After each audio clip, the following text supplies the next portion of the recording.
Good morning friends. आजच्या भागामध्ये आपण कॉर्पोरेट अकाउंटिंगमधील रिडम्पशन ऑफ प्रिफरन्स शेअर या चॅप्टरमधील प्रॉब्लेम नंबर 3 पाहणार आहोत. The following is the balance sheet of Rama limited as on 31st December 2016.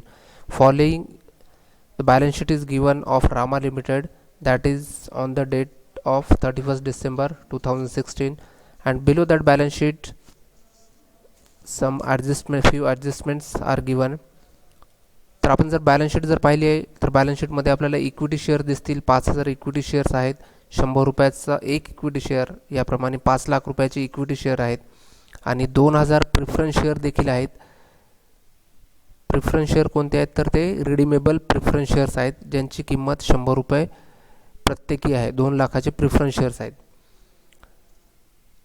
आणि ॲसेट साईडला जर पाहिलं आपण तर ॲसेट साईडला आपल्याला there is no bank balance, there is no cash available for redemption of this preference shares. तर खाली ॲडजस्टमेंट त्या संदर्भात दिलेली आहे. The company decided to issue 2,000 equity shares of ₹100 each at par for the purpose of redemption of its preference shares. So the company decided to issue fresh equity shares at the rate of ₹100 per share. They are going to issue 2,000 equity shares for the purpose of redemption of preference shares. तर आता आपल्याला या ठिकाणी हे लक्षात घ्यायचं की 2,000 जे प्रिफरन्स शेअरचं जे रिडम्पशन करायचं आहे तर त्यासाठी त्यांनी 2,000 सामान्य भागाची विक्री करायचं ठरवलेलं आहे आणि there is no balance available in the bank. So preference शेअरचं जर कॅपिटल जर पाहिलं आपण तर प्रिफरन्स शेअरचं कॅपिटल आहे 2 लाख रुपये. त्यावर प्रीमियम काहीच नाही आहे.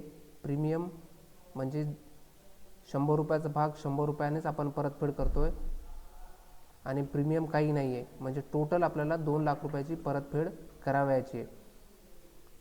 यासाठीच कंपनीने काय केलेलं आहे की सामान्य भागांची विक्री करायचं ठरवलेलं आहे. हे सामान्य भाग 2,000 सामान्य भाग विक्री करत आहेत.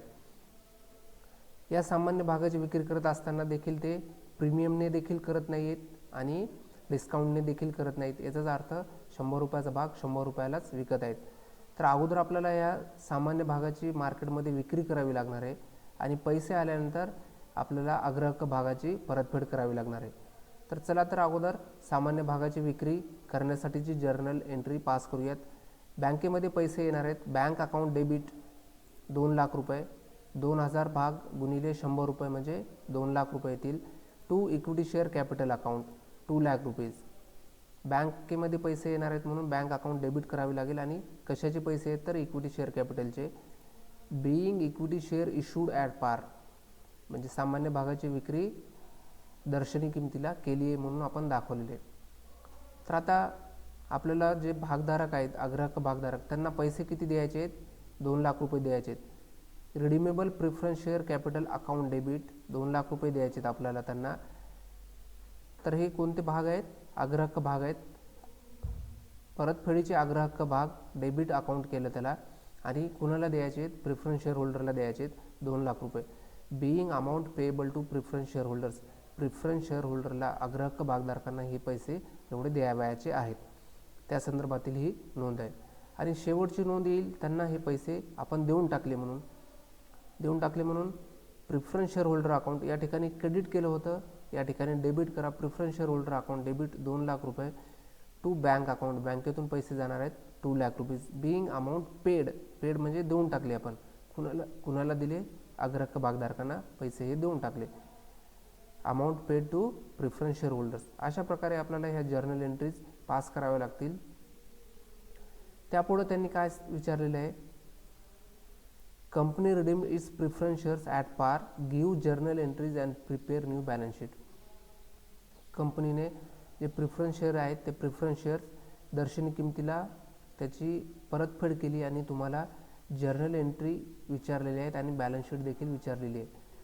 तर अगोदर बॅलन्स शीट विचारली आपल्याला तर बॅलन्स शीट घ्यावी लागेल. Share capital 5,000 equity share of ₹100 each. तर आता अगोदर आपल्याकडे 5,000 सामान्य भाग होते. नवीन 2,000 सामान्य भागाची विक्री केली. हे 5,000 प्लस हे 2,000 हे झाले 7,000 सामान्य भाग, ज्याची दर्शनी किंमत 100 रुपये आहे. म्हणजे अगोदर 5 लाखाचे सामान्य भाग होते ते आता 7 लाखाचे सामान्य भाग होतील. त्यानंतर 2000 प्रिफरन्स शेअर दिलेले आहेत, पण हे प्रिफरन्स शेअर्स नवीन बॅलन्स शीटला घेता येणार नाहीत, because this preference shares we have redeemed on 31st of December, so it will not appear in the new balance sheet. त्यानंतर profit and loss account, there is no change in profit and loss account, तर profit and loss account as it is घ्यावं लागेल 20,000 रुपये. Sundry creditors, यामध्ये देखील बदल कुठलाच केलेला नाही आहे, त्यामुळे सेंड्री क्रेडिटर्स देखील ॲज इट इज घ्यावं लागेल 50,000 रुपये. त्यानंतर फिक्स्ड ॲसेट साईड घ्यावी लागेल 7,70,000 रुपये.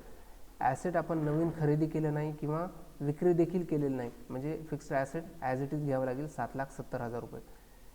दुसरं पद या ठिकाणी कुठलेही नाही आहे.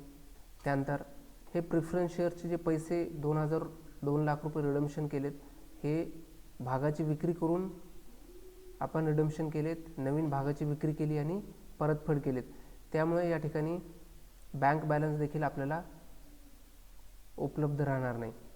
तर आता जर दोन्ही साईडची टोटल जर केली ॲसेट आणि लायबिलिटीची, तर ती 7,70,000 आणि 7,70,000 रुपये अशा प्रकारे आपल्याला प्राप्त होईल आणि ही बॅलन्स शीट आपली टॅली होऊन जाईल. अशा प्रकारे आपण प्रॉब्लेम नंबर 3 सॉल्व केलेला आहे. थँक्यू.